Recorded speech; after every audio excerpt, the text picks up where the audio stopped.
Hello các bạn. Hôm trước thì Kinh Mẹo Hay có trao đổi cái cách làm phép tính bình phương đối với những cái chữ số mà có cái hàng đơn vị là 5.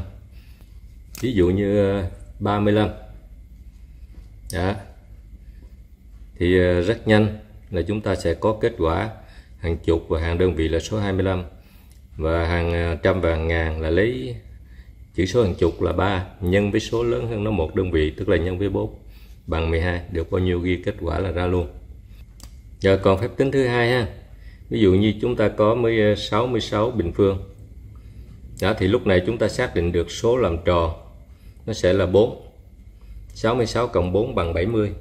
Như vậy thì cái phép tính này chúng ta sẽ có các phép tính tương đương là cái bước thứ nhất chúng ta sẽ lấy 62 nhân với 70.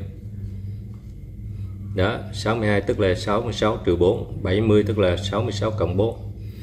Đó, và ở đây chúng ta có cái kết quả bước 1, 7 lần 2 14, trước 4 với 1, 7 lần 6 42, với 1 là 43.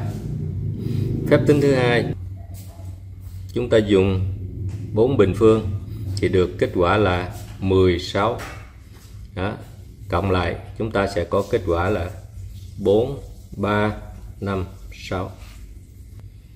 Rồi, chúng ta thử lại cái kết quả của hai phép tính nha các bạn.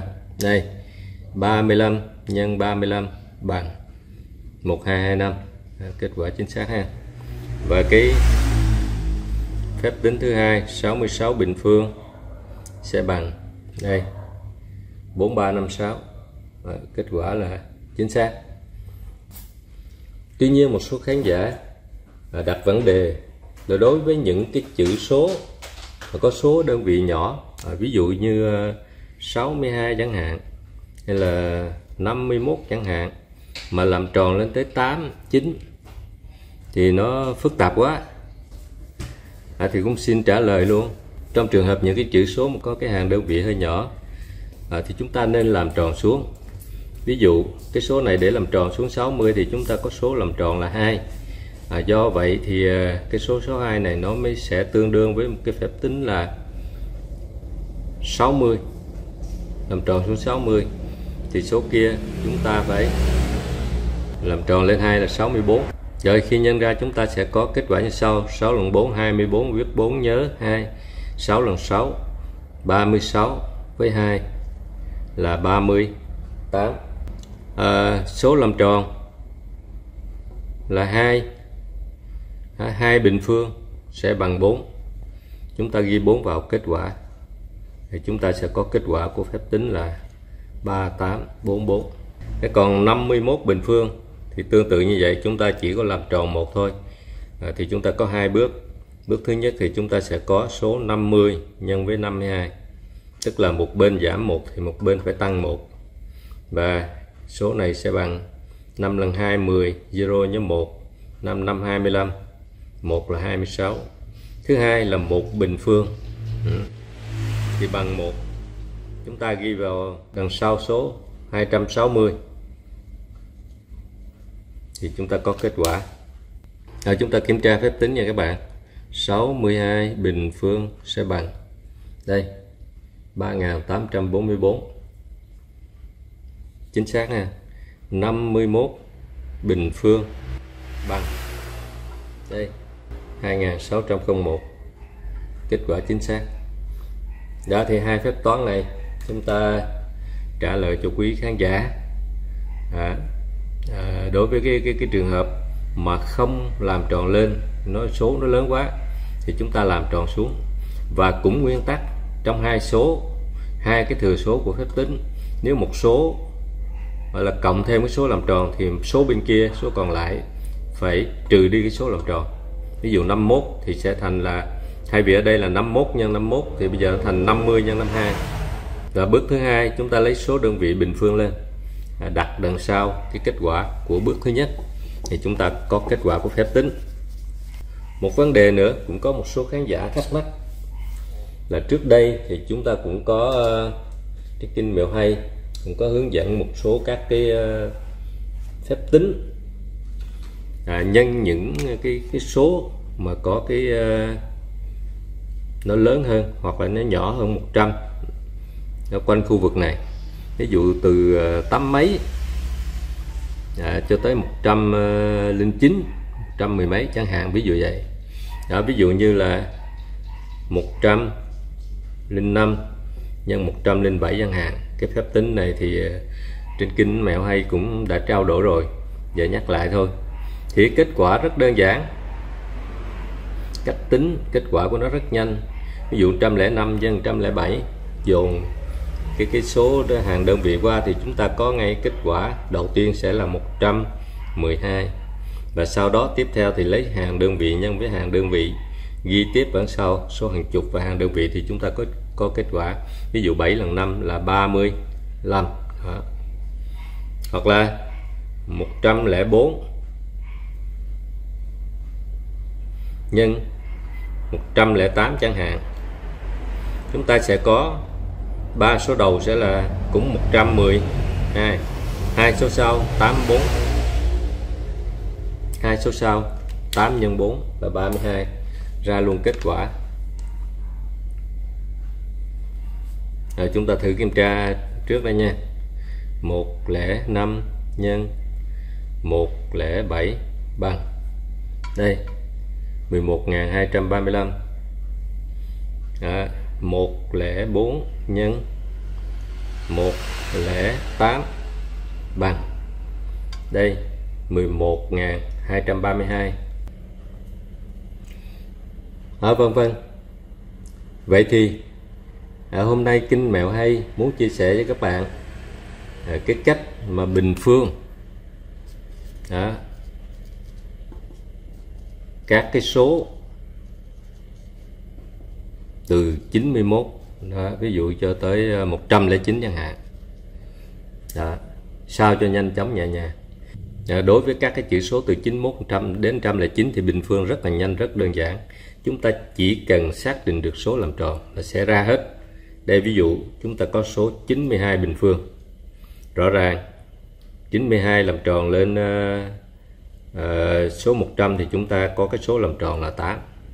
Vậy thì hai chữ số đầu tiên chúng ta sẽ lấy 92 trừ 8 và chúng ta sẽ có hai chữ số đầu tiên là 84. Hai chữ số tiếp theo chúng ta cần lấy cái số làm tròn này bình phương lên, 8 lần 8 64, ghi vào và thì chúng ta ra ngay kết quả đó. Hoặc là một ví dụ khác nha. Đây ví dụ như 96 bình phương đó, thì chúng ta xác định ngay cái số làm tròn của cái này là 4. Như vậy hai số đầu tiên chúng ta chỉ cần lấy 96 trừ cái số làm tròn 4, chúng ta sẽ có 92. Và hai số hàng chục hàng đơn vị lấy số làm tròn này bình phương lên, 4 lần 4 16, chúng ta ghi vào là có kết quả. Rất là nhanh phải không các bạn? Cực kỳ nhanh luôn. Xác định xong số làm tròn thì chúng ta tính toán trên số làm tròn này là ra liền ngay kết quả. Đây chúng ta kiểm tra lại hai phép tính này. 92 nhân 92 bằng đây 8464, kết quả chính xác ha. 96 bình phương lên sẽ bằng đây 9216. Rất là chính xác. Thế còn đối với những cái số mà nó lớn hơn 100 thì sao? Nó cũng nhanh gọn như vậy thôi các bạn. Để chúng ta ví dụ nha, 105 bình phương chẳng hạn vậy. Rõ ràng số làm tròn lúc này là dương 5 đó, thì phép tính đầu tiên chúng ta chỉ cần lấy 105 cộng 5 là chúng ta có 3 chữ số đầu tiên là 110, và hai chữ số tiếp theo là cũng lấy cái số làm tròn này 5 bình phương lên bằng 25. Hoặc là ví dụ 109 đi bình phương đó, thì cái số làm tròn lúc này là 9, lấy 109 cộng với 9, chúng ta có ngay 3 chữ số đầu tiên là 118, và hai chữ số tiếp theo hàng chục hàng đơn vị là 9 lần 9 là 81, chúng ta ghi vào thôi Số làm tròn của phép tính này là 9, dương 9, tức là nó dư so với số 100 là 9, cho nên khi tính qua thì chúng ta cộng thêm 9 vào. Còn đối với những số mà nhỏ dưới 100 á, thì chúng ta trừ đi. Nhưng mà số làm tròn là dương 9 thì chúng ta cộng thêm vào. Để chúng ta thử kết quả của hai phép tính này. Đây, 105 bình phương sẽ bằng 11.025. 109 bình phương bằng đây 11.881. Rất nhanh chóng này các bạn. Đó, như vậy đối với cách bình phương các số từ 91 đến 109 thì nếu nắm quy tắc là chúng ta sẽ làm rất là nhanh. Tiếp theo thì hôm nay là Kinh Mẹo Hay sẽ chia sẻ một cách tổng quát nhất đối với các cái phép mà bình phương với những cái chữ số bất kỳ. Có lẽ là hôm nay làm trước cái phép bình phương hai chữ số, tại vì có một số khán giả hỏi rằng nếu như mà các cái số nó không có rơi vào các cái trường hợp đặc biệt thì có cách nào tính nhẩm các cái số bình phương cho nó nhanh không? Thì thưa rằng có. Đây, và hôm nay là Kinh Mẹo Hay sẽ trình bày một cái phương pháp tổng quát để làm bình phương một số có hai chữ số. Ví dụ chúng ta có cái số 26 bình phương đi, thì có cách nào nhẩm ngoài cái cách làm tròn không? Có. Thì cách thứ nhất, cái bước 1 á, là chúng ta vẫn lấy số đơn vị bình phương. Và nếu chúng ta đặt ở đây là cái số hàng chục này là A, cái số hàng đơn vị là B. Đó, thì cái bước 1 á, chúng ta sẽ có B bình phương. Và ở đây là cụ thể là chúng ta có B bình phương bằng 6 bình phương bằng 36. Đó. Chúng ta viết 6 nhớ 3. Cái bước 2 á, là chúng ta lấy hai số này, số hàng chục và số hàng đơn vị nhân với nhau rồi nhân 2. Hay là nói chung, nếu nói về công thức thì nó sẽ là 2AB. Lấy 2 nhân A nhân B thì 2 nhân 6 bằng 12. Và nhân thêm 2 nữa là bằng 24. 24 nhớ 3 là bằng 27. Viết 7 nhớ 2. Rồi bước 3 là lấy số hàng chục bình phương, tức là lấy A bình phương. Đó. Ở đây cụ thể là sẽ lấy 2 bình phương bằng 4. 4 cộng 2 bằng 6.